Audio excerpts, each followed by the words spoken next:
Est-ce que vous pouvez confirmer que c'est bon pour vous? Vous étiez sur la partie, le plan, ou Oui, sinon l'introduction, on va dire.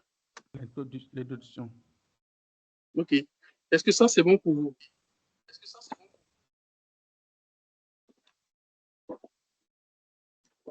C'est bon, ça Oui, peut aller? oui, c'est bon, c'est bon. OK. Allez-y, s'il vous plaît. Donc, nous allons vraiment nous présenter toutes nos excuses. D'accord? Donc, on disait tantôt que les travaux. Est-ce qu'on peut mettre ça en mode diaporama, s'il vous plaît? Est-ce qu'on peut mettre ça en mode diaporama, s'il vous plaît?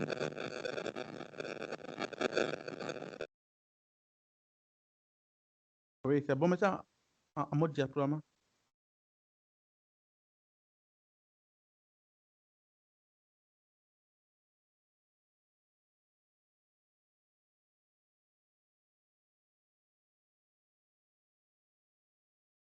Allô? C'est bon? Oui, alors vous pouvez continuer. Merci beaucoup. Donc, on va vite aller. Les travaux de nombreux auteurs ont montré que l'utilisation des images satellitaires sont incontestables dans la cartographie et la prospection, d'accord, des formations géologiques et des structures linéaires. Donc, dans cette étude, d'accord, nous avons choisi d'utiliser les images satellitaires OLI, cartographier les formations et les accidents géologiques ayant affecté le segment nord-ouest de la chaîne panafricaine des Dahomeydes au Bénin. La zone d'étude est située dans le département de la Donga, au nord-ouest du Bénin, entre les altitudes 8,30 et 10,30 nord, et entre les longitudes 1,20 et 2,30 est. Bon, pour y aboutir, nous avons utilisé les images satellitaires. Or, le département de la Donga étant très vaste, cela a nécessité l'utilisation de 3 scènes d'images OLI. Bon, ces images ont été captées entre janvier et février 2016. Et nous avons également utilisé les images SRTM, de résolution 30 mètres. Ensuite, nous avons utilisé aussi les cartes géologiques, du département, d'accord, de la Tonga. Et ces cartes géologiques sont constituées de 4 feuilles géologiques, d'accord, et Breda 84, à Paton et Hall 118, et Breda aussi 89. On a également utilisé les 4 topographiques. Concernant les données de terrain, nous avons utilisé les données pétrographiques, les mesures structurales du terrain, les données de travaux antérieurs réalisés dans la zone d'étude. Pour le logiciel, nous avons utilisé Envy 5.1. Nous avons également utilisé ArcGIS 6.3 et Mapper.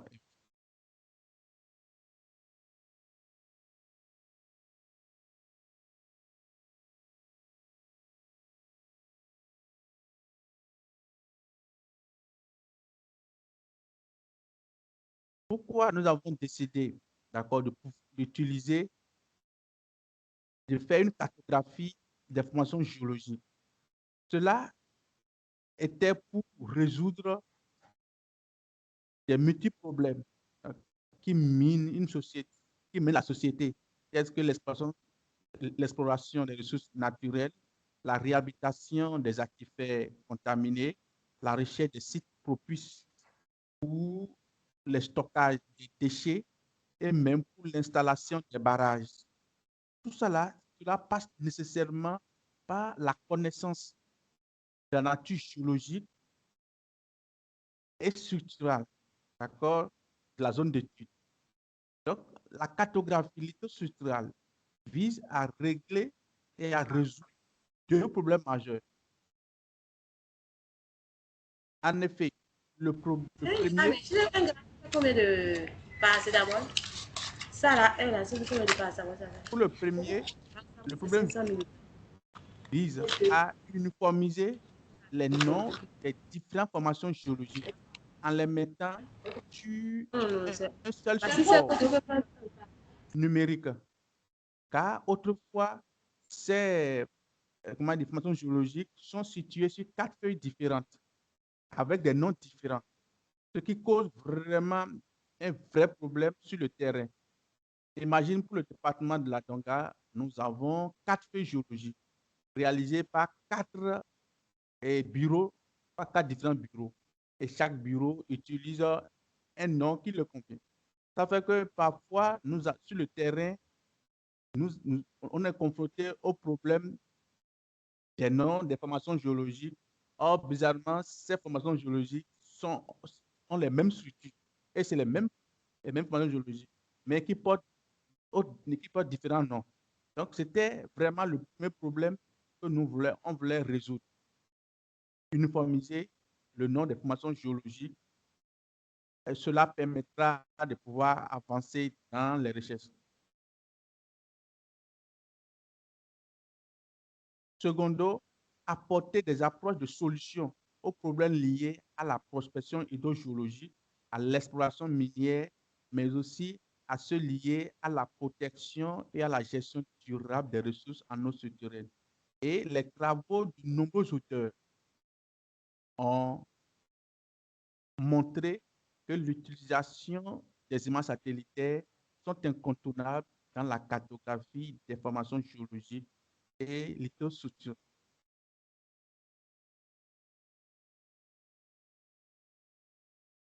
Donc, comme méthode, concernant la méthode, la figure 2 nous montre un peu l'organigramme que nous avons utilisé pour pouvoir traiter les données.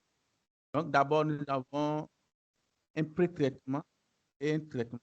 Et ensuite, l'interprétation et la validation des résultats obtenus. 3 grandes techniques ont été utilisées. On a d'abord les techniques de fusion d'images, techniques de reconnaissance des formes, techniques de filtrage spatio-directionnel des images. Bon, sans plus tarder, nous allons rapidement aborder la partie des résultats, vu que nous avons déjà perdu beaucoup de contenu. Bon, c'est vrai, c'est la première fois et il fallait faire des régler certaines choses. Donc, concernant après avoir fait tout ce traitement, la figure 3 si joint nous montre un peu le résultat de l'indice de Oli 4 et Oli 5. Bon, je vous explique un peu pour dire que, bon, à partir de maintenant, on va nommer les bandes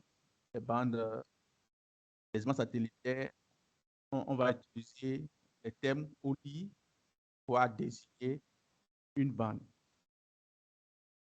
Donc, pour ça, on aura pouvoir, en vue de faire, d'accord, une cartographie exhaustive des formations géologiques. Nous avons, par exemple, dans un premier temps, calculé l'indice de Oli 4 sur Oli 5. Cela veut dire que la bande 4 sur la bande 5. Cela permettant de rehausser les contours lithologiques. Avec cet indice nous montre vraiment les limites des contours lithologiques, les contacts géologiques. Bon, il faut le dire que, vu le nombre très élevé d'images d'été analysées et interprétées, nous présentons ici de façon succincte quelques-unes. Donc, sur cette figure, nous voyons, nous avons essayé, d'accord, de pouvoir bien délimiter les formes, les contours géologiques de notre zone d'étude. Et vous le voyez sur cette figure 3, d'accord, qui nous montre un peu les contours géologiques que nous avons pu détecter. Et ce travail a été également validé sur le terrain pour bien affiner les résultats que nous avons obtenus. Donc, nous avons essayé de bien délimiter les granulites de Séméret et de Waké. Bon, ce qui est sûr pour les géologues. Maintenant, nous avons aussi essayé aussi d'affiner les contours géologiques des guinèses migmatétiques, d'accord, de Basila, bon, qui se trouve dans la forêt du Mont Koufé. Nous avons essayé aussi de pouvoir affiner ces contours lithologiques.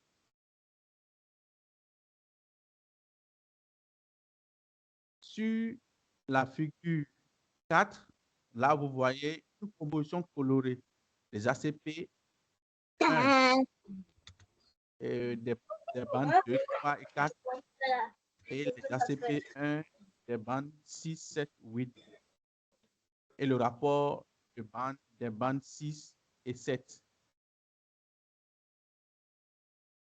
Avec ces compositions colorées, cela confirme parfaitement l'existence de ces domaines en les mettant plus en évidence. Et cela nous a permis de pouvoir améliorer un peu les contours lithologiques des quartzites de Copago.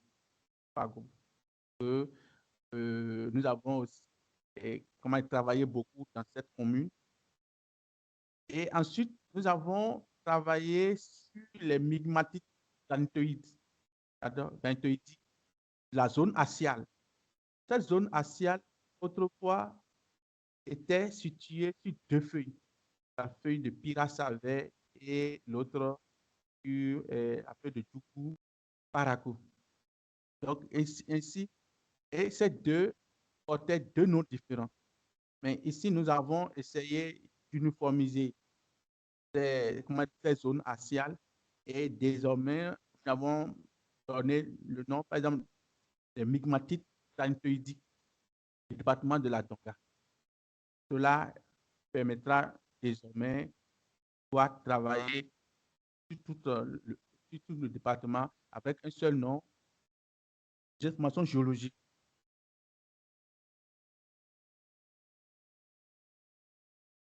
Au niveau de la figure 5, nous avons fait une composition colorée des paramètres texturaux.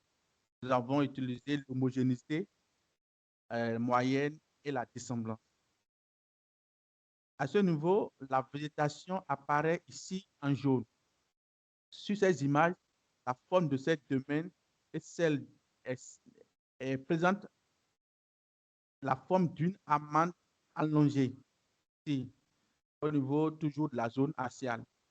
D'accord? Et cela a été validé aussi sur le terrain, sur la figure, vous voyez, avec un filon de pegmatite. Sur cette même figure, les quartzites qu'on a rencontrés un peu à l'Ethiopia, d'accord, ont été aussi validés et leurs contours lithologiques ont été aussi améliorés.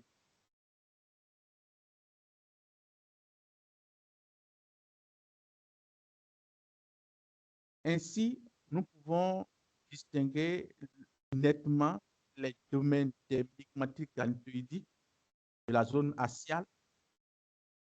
Ce vaste ensemble de formations prend en compte, j'ai cité les villages de Maningui et d'Arenga qui sont situés au nord-est de la zone d'étude.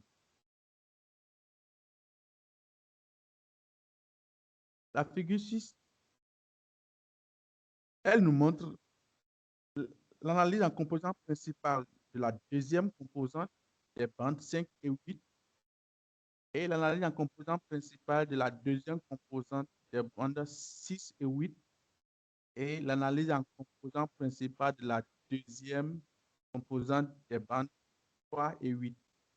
Cette figure montre les linéaments locaux, régionaux et le couloir des blastomyélonites et myélonites sont liés à la faille de Candice et qui sont très bien visibles. Il faut le dire, cette faille dans ma zone a une longueur de 111 km avec une largeur d'environ 25 km.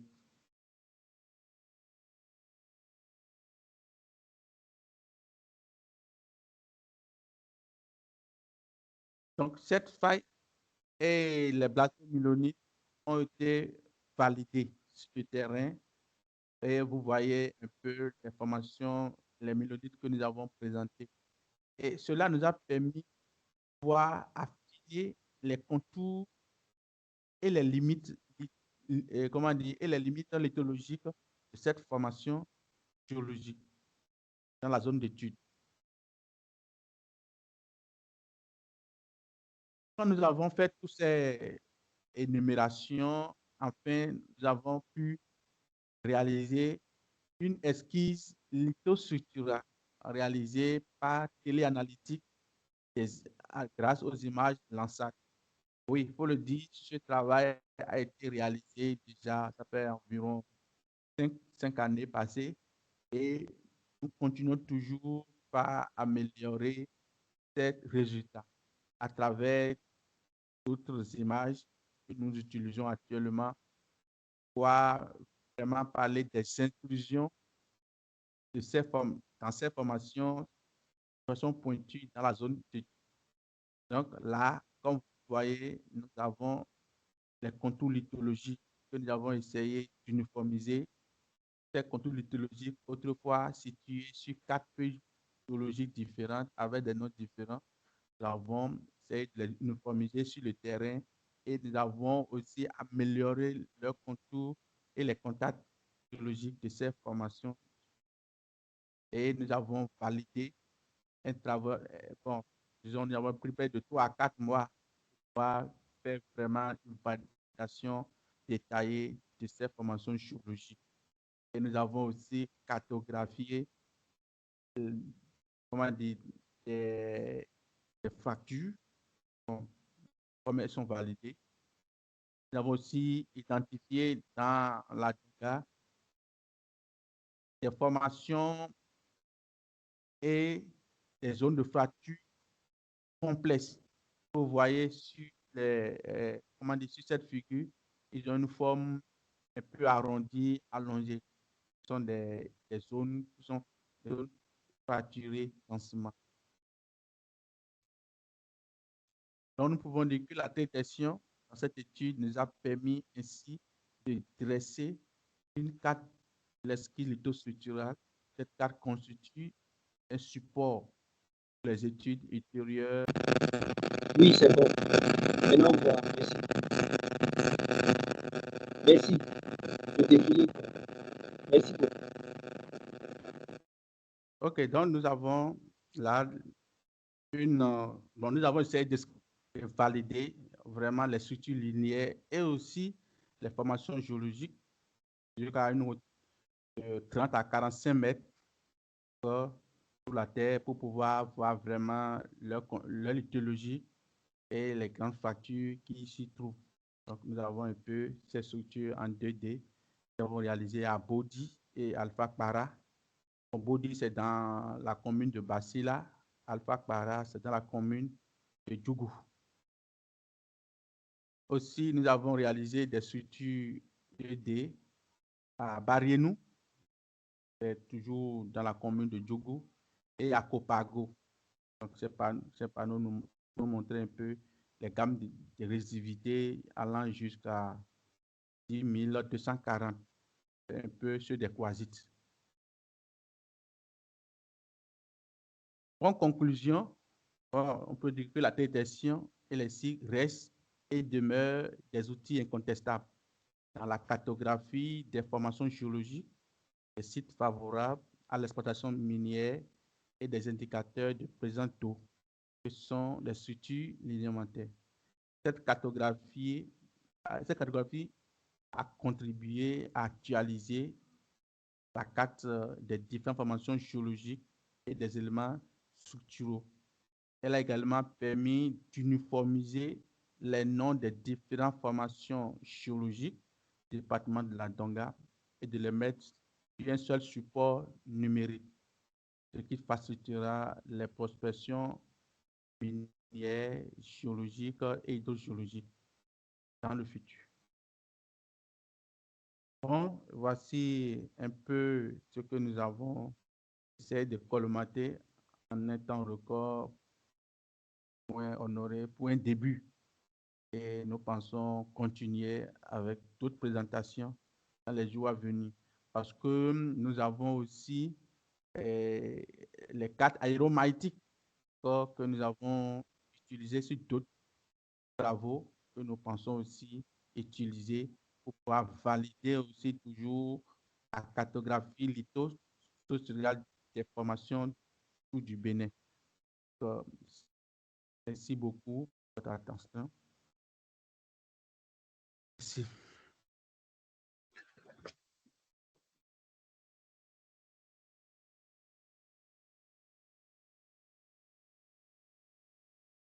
Monsieur Florent?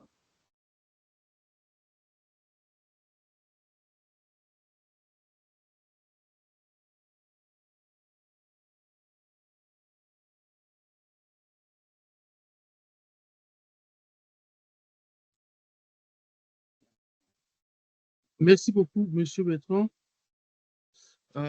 pour cette brillante présentation.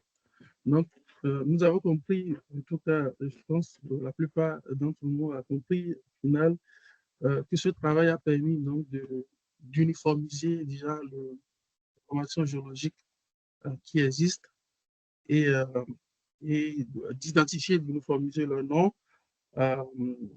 Et puis derrière, vous avez essayé donc de valider tout ce qui a été vu sur le terrain par donc des méthodes géophysiques, notamment la résistivité. Avant donc de vous poser des questions, j'aimerais savoir si je passe la parole à l'assistance, ceux qui sont dans la salle, s'ils ont des questions, ils pourront vous les poser. Et après, derrière, moi, je vais reprendre la parole sur 2 ou 3 questions que j'ai à moi. Merci. L'assistance a la parole.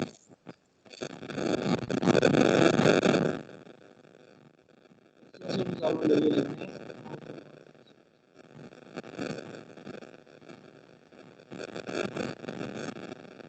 Vous pouvez juste lever la main, monsieur Maman. Allez-y, monsieur Maman. Il y a des interférences. Est-ce qu'il est possible de l'améliorer? Non, moi, au niveau, il n'y a pas de... Bon, c'était de l'autre côté. Je peux aller, je peux continuer, s'il vous plaît. Oui, vous pouvez continuer, monsieur Maman. Ça crache autour de vous, mais vous pouvez continuer. Je ne sais pas si monsieur Bertrand vous entend ici. Monsieur Bertrand, est-ce que vous m'entendez? Non, je suis en train de suivre ça avec mon Android. Je suis passé avec mon appareil et c'est directement avec mon Android. Est-ce que vous m'entendez, s'il vous plaît? Oui, c'est bon, on vous entend. Ok, merci beaucoup. J'aimerais d'abord remercier les initiateurs de ce panel scientifique et remercier les communicateurs de sa présentation.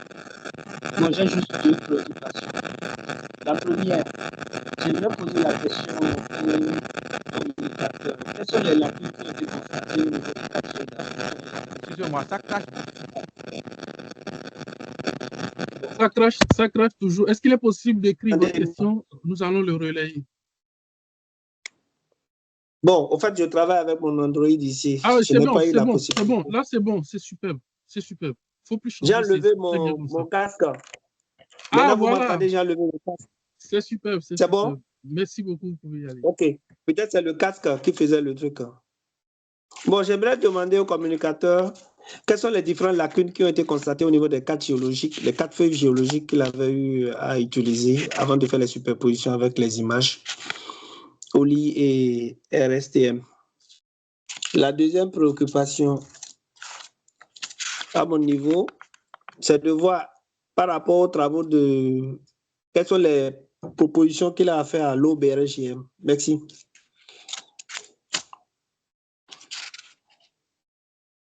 Quelles sont les propositions qu'il a fait à l'OBRGM du Bénin? Oui, oui, Merci c'est bon, beaucoup. pas de problème. Merci beaucoup pour votre question. Oui, je peux répondre? Oui, allez-y, s'il vous plaît. OK, merci beaucoup. Bon, comme lacune, le problème, c'était, bon, il faut d'abord essayer de voir. Parce que, quand je voulais travailler dans la Donga, j'étais confronté aux différents feux géologiques. Dans la Donga, il y avait 4 feux géologiques. Vous voyez, il y avait Breda, réalisé par, bon, il y avait les Sud-Africains, les Marocains, les Russes, d'accord? Et chacun d'eux donnait des noms. Or, bizarrement, ces formations géologiques, ce sont les mêmes formations géologiques sur le terrain, mais qui portent qui portent différents noms. C'était vraiment difficile pour moi, surtout concernant la zone axiale et les mygmatites granitoïdes. C'était vraiment difficile pour faire une corrélation. Et là, j'ai dit, pourquoi pas ne pas essayer de voir si vraiment c'est les mêmes formations sur le terrain et pourquoi ils ont des noms différents sur les feux géologiques. Et c'est comme ça pour tout le Bénin, on est confronté à ce problème. Donc, comme lacune, c'était ça vraiment à résoudre, uniformiser les noms des formations géologiques et les mettre sur un seul support. Donc, c'est un peu ça. Donc, comme proposition, moi, je pense que nous pouvons, bon, ça, c'est un travail que nous avons réalisé à petite échelle. Donc, si cela est possible, je peux m'associer pour qu'on puisse voir pour d'autres zones en utilisant d'autres approches, ou bien en couplant 2 à 3 approches. Par exemple, utiliser les images aéromagnétiques qui sont disponibles. Nous pouvons les utiliser et les traiter et les comparer aux résultats issus des images sentinelles qui sont disponibles et on peut voir la suite. En notre temps, il n'y avait pas les images Sentinelle 2 et que c'est en 2018-2019 que les Sentinelles 2 ont pu faire leur apparition. Donc, c'est un peu ça ce que je peux dire. OK, merci beaucoup. Merci beaucoup, M. Bertrand. Merci à M. Maman. Est-ce qu'il y a de la main levée en assistance? Main levée. Oui, M. William, allez-y. Bonsoir, M. Bertrand. Oui, bonsoir. Je vous dis déjà merci pour votre intervention, pour cette brillante présentation. J'ai quelques questions à vous poser. La première est la suivante. Vous nous avez fait savoir qu'au niveau de la Donga, il y avait 4 feuilles géologiques qui avaient différents noms. Voilà. Et vous avez validé ces noms-là à partir du terrain. J'aimerais savoir, cette validation par des noms de terrain, est-ce que vous avez aussi procédé par des lames pour pouvoir confirmer le nom de terrain qui a été donné? C'est déjà ça la première question.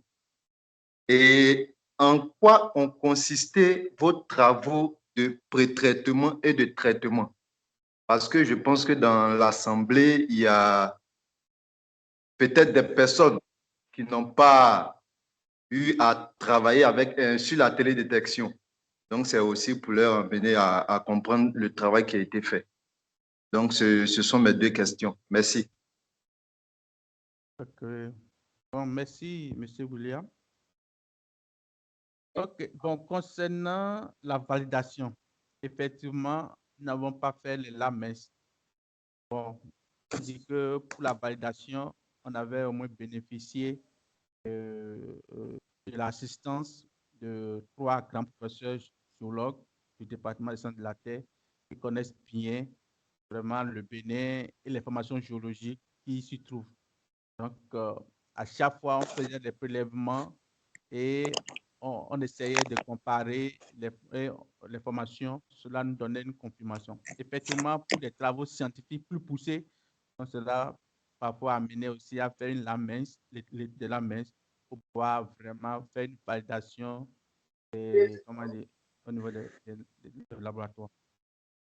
Maintenant, concernant le pré-traitement.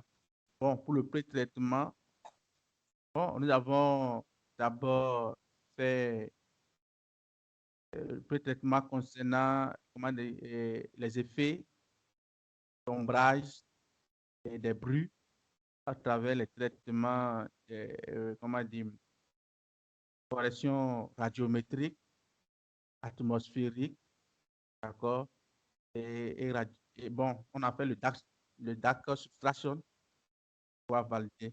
Il faut le dire que les images au lit sont déjà pré-traitées concernant le pré-traitement sur la géométrie. Donc, on n'a pas eu besoin de ces pré-traitements pour le faire. Et on a fait la mosaïque des différents sets et on a extrait les fonctions que nous voulons utiliser. Merci beaucoup.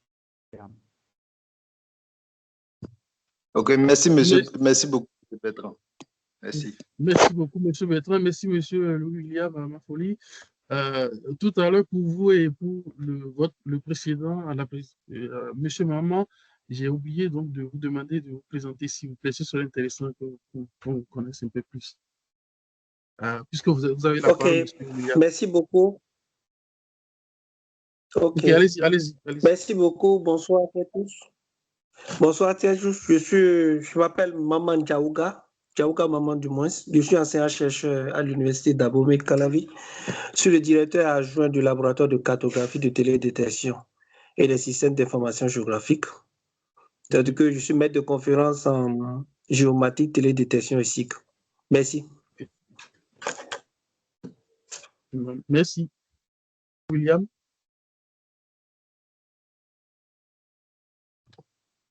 Ok, moi c'est Folie Louis Williams, je suis ingénieur géologue. Ok, merci beaucoup à vous. Est-ce qu'il y a la main levée dans l'assistance? Personne? Est-ce qu'il y a des questions? Éventuellement, si vous le souhaitez, nous pouvons partager, si M. Bertrand le veut bien, cette présentation à tous ceux qui ont pu participer à nous. Ce serait disponible via la plateforme qui a été mise en place à travers WhatsApp et probablement par vos mails, si vous laissez vos mails dans la discussion. Moi, je vais remettre ici mon mail et puis vous pouvez m'écrire pour avoir cette présentation. Donc, pendant qu'on y est, je disais, moi, j'ai juste deux questions. Moi, je suis dans le domaine de la géothermie. À l'entame de cette présentation, je vais te présenter, mais pour ceux qui n'étaient pas là, je vais le redire. Je suis ingénieur réservoir dans le domaine de la géothermie. Je travaille sur la géothermie à basse enthalpie, notamment pour des réseaux de chauffage ici en France, en Ile-de-France, on va dire. Donc, c'est beaucoup plus de la recherche fondamentale qui m'amène à m'intéresser justement à ces zones de fracture pour la géothermie très, très profonde où on a des températures élevées justement pour la recherche en eau. Et donc, dans mes recherches, donc j'ai pu discuter avec M. Bertrand sur les potentialités également donc, des réseaux de fractures qu'on pourrait avoir au Bénin, notamment des potentialités de débouchés en géothermie qu'on pourrait avoir au Bénin. Donc là-dessus, on a pu convenir de partager cette présentation avec vous et nous y sommes. Donc, M. Bertrand, moi, j'aimerais savoir pour ces profondeurs investiguées et notamment les réseaux de fractures que vous avez pu identifier à travers la résistivité, d'après ce que j'ai compris. Est-ce qu'il est possible de nous dire si ces réseaux de fractures sont connectés, notamment à 45 mètres, peut-être pour l'eau potable dans la zone, surtout qu'on sait que c'est une zone où il y a des problèmes de recherche de ressources en eau. Est-ce qu'il est possible, avec la méthode appliquée aujourd'hui, dire avec certitude que ces réseaux de fractures que vous avez identifiés sont connectés. OK, merci, Monsieur Florent. C'est un plaisir de pouvoir partager un peu mes recherches avec mes amis et nos aînés dans la science. OK, bon, c'est vrai, pour la géophysique, c'est vrai, l'appareil qu'on avait utilisé en son temps, c'était un truc de 48 d'accord? Donc, sa profondeur, c'était au plus 50 mètres.